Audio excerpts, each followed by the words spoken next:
LC Sports, the home of European sports news, transfer news, sports analysis, team talk, and of course breaking news here. We brief sports, European sports only. Amakuru y'imikino y'Iburayi yonyine niyo tuganiraho, niyo tugarukaho umunsi ku munsi hano kuri LC Sports. Arsenal the Gunners yitwaraga neza itsinda ikipe ya West Ham igitego kimwe ku busa.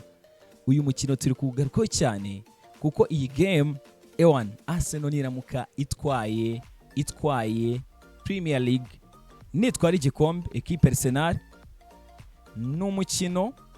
n'umukino uzagarukwaho bitewe mbere na mbere na save ya David Martin Raya binatewe n'igitego VAR itemeje.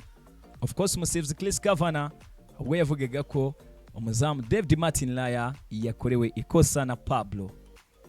Gusa ibyo ngibyo twagize umwanya wo kubiganiraho, tunagaruka ku byo benshi batangaza bavuga ko equipe ya West Ham itasifuriwe neza na gato, yibwe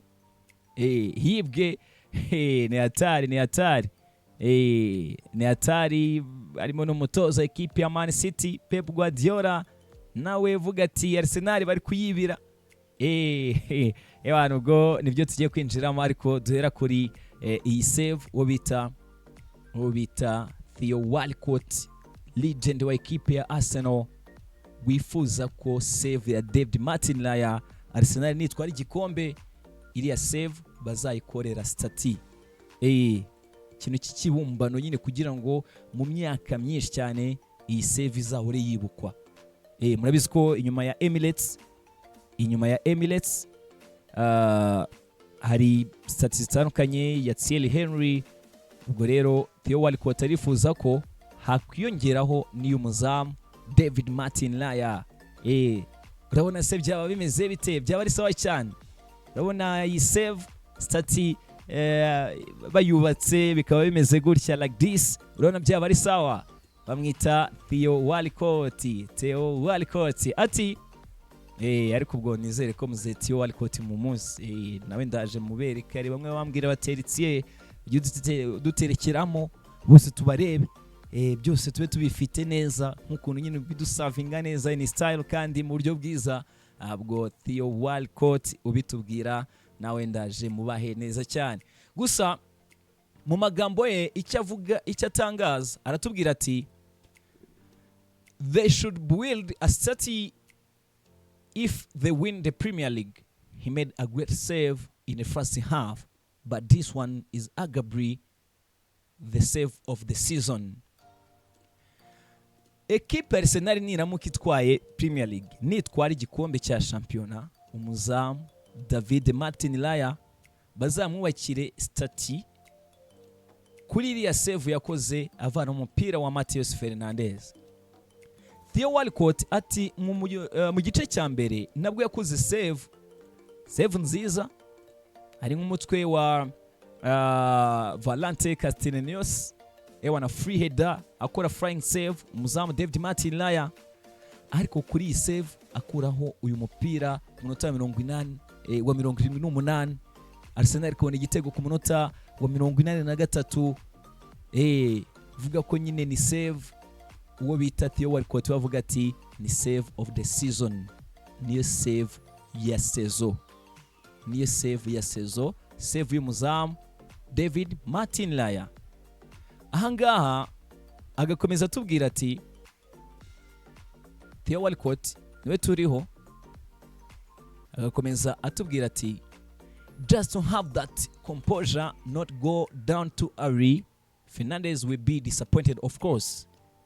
Byonyine uburyo umupira yawukuyemo atuje nta guhitagwa hasi ngo aryame, ati Matheus Fernandes yarababaye cyane cyangwa se yatengushye abafana ba equipe ya West Ham, ariko yarahuye n'umuzamu mwiza, muzamu udasanzwe.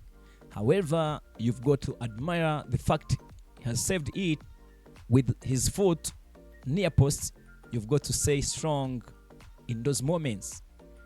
Ntabwo ari gukuramo umupira gusa, gukora save gusa muri buriya buryo, ndetse umupira ukawukuramo ukurishijemo ukuguru, ahubwo kuri uriya munota match yari isobanuye.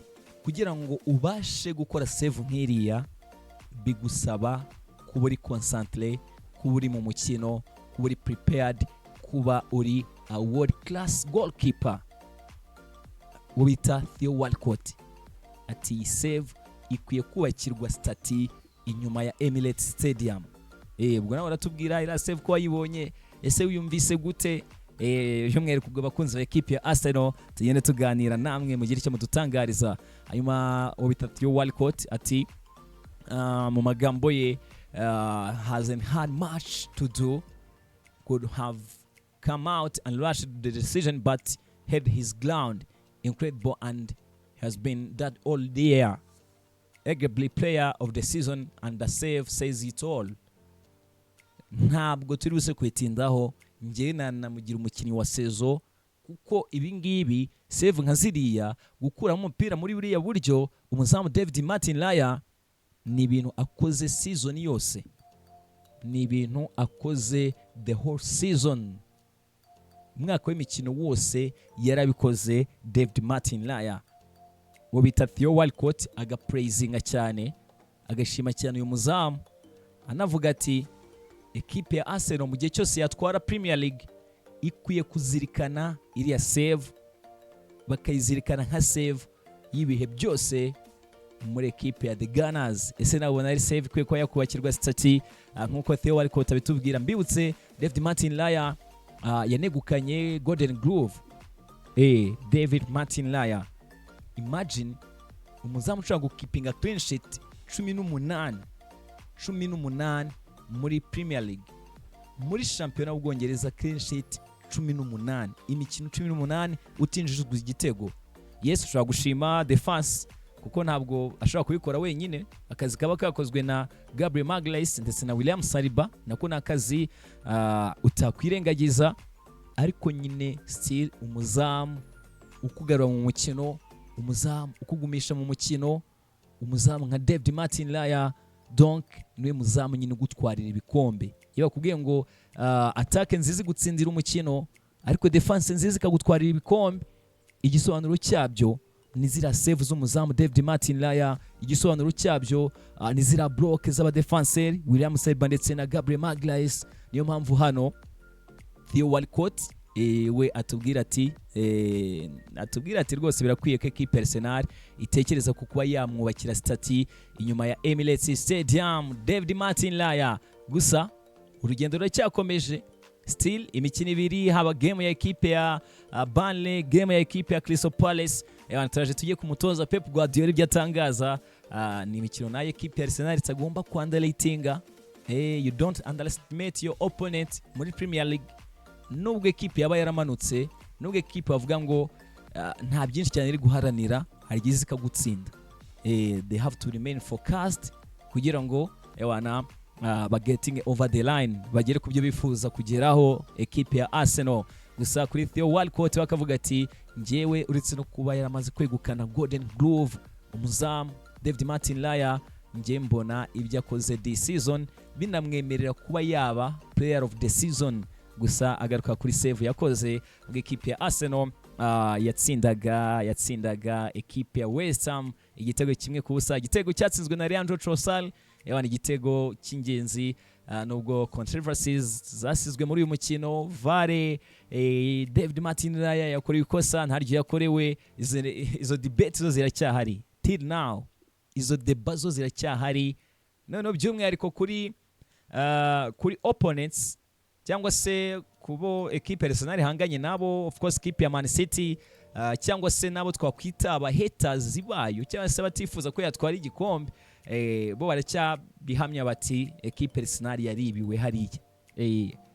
Ibyemezo by'umusifuzi bamwe bati byari by'abandi bati ntabwo byari byo. Izo debate zo nkuko mbigaruka, nkuko nanabakuriye post match analysis, nkuko nananyuze mu byo abapundit legend abakinyi batandukanye batangaje, ibyo byo bizahoraho. Gusa at the end twebwe turaza tukabiganira byose tukabishyira kuri table, namwe mukagira opinions zanyu ubundi bwo tukiganirira European Sports in Style.